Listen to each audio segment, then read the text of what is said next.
really very cool and charismatic singer and songwriter, and she's committed to something that a lot of us were committed to years and years ago, and that is to the roots of rock and roll and blues.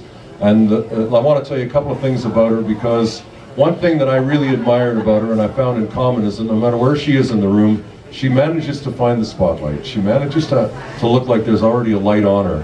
Wherever she sits, and I think she could sit in a darkened room and there would still be a light, and that maybe that light comes from within, if you don't mind me being that way about it. So here's what happened was, when I got to Hamilton to play this gig, I was in a bit of pain, emotionally, physically, and everywhere else, and I just barely made it onto the train, and I had to sneak onto the train with no ticket, and I thought they might throw me off, but I made it all the way to Hamilton. I had everything with me, my plaid pants, my guitar, my capo. The one thing I realized I did not have was, I did not have a guitar pick. And I looked in all my pockets and everywhere. I'm not the kind of guy that carries a toolbox with him with his guitar like some do. I just didn't have a guitar pick. And the first person I ran into in the dressing room was Katie Bulley. And I said, Katie, I said, does anyone have a pick? And she said, here, have one of mine. It was a beautiful black pick with a little face on it. And it was a great pick, and I used it and I gave it back to her, but I thought, this is great. She's done me such a beautiful small favor. And then when we talked, she told me that she was offered a dowry for when she gets married, and she, like some of us, said, you know what, this relationship that I'm in, I'm breaking it up. I'd like to take that money, and instead of using it to get married, I want to use it to take a journey. And the journey that Katie Bulley took was down to Memphis, Tennessee, to stand in the spot where Elvis Presley stood when he recorded his records at Sun Studios. And she went down to the crossroads at midnight and went to try and find Robert Johnson. But the problem was, it was December the 25th, and the guy came up to her in a red suit. She thought it was Satan, but turned out it was Santa. So she noticed that only Katie laughed at that. So I think that means that my little talk is now going absolutely over everybody's, well, it's like the ceiling. It's over our heads. So why don't we give her a nice round of applause, and let's get Katie Bulley up here, and let's have something different today. Here she is, Katie. Give her a round of applause. Hey. Whatever you want to do, we'll follow, just like we've been doing so far. Thank you for that wonderful introduction. This song is called Up and In. I wrote it, and here it goes. 4, I was down and out, but a 5, 6, 7, 8, now things are really great. 1, 2, 3, 4, hot blues at the door. 5, 6, 7, 8, I'll tell you about it if you live.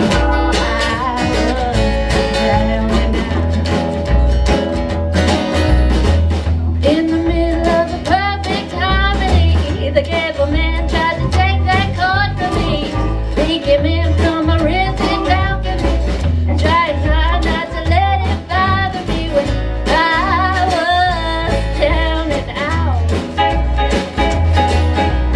selling all my gear at the pawn shop.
so much. Sam? I have one more song. Only one? One more. All right. This next song's a cover by the Stray Cats. The Stray Cats. Yeah. Brian Setzer. It's in B sharp. B sharp. The B sharp. No, B sharp is C. Okay. B sharp doesn't exist. B sharp is C. Is that what you're saying? And you make it a joke. I'm trying to be funny because you said I was funny, so I'm like, I better try to make a Well, joke. you're being funny, but they don't get it. Oh, wait, look at Sisu's. You got some. Okay, this goes out to you. You and you. Okay.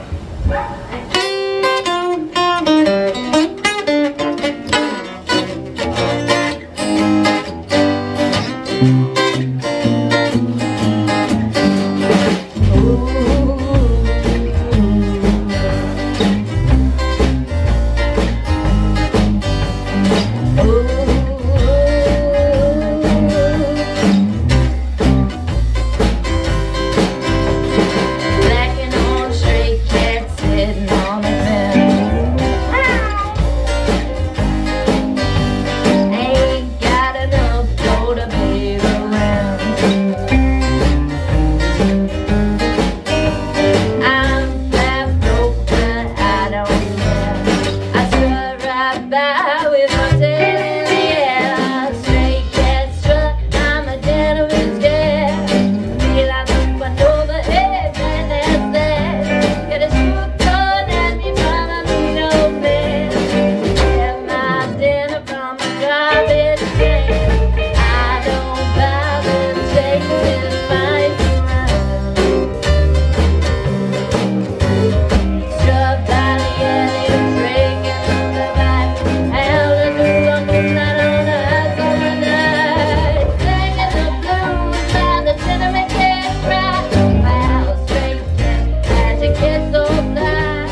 Katie Bulley, everybody. Hang on before you unplug for a sec.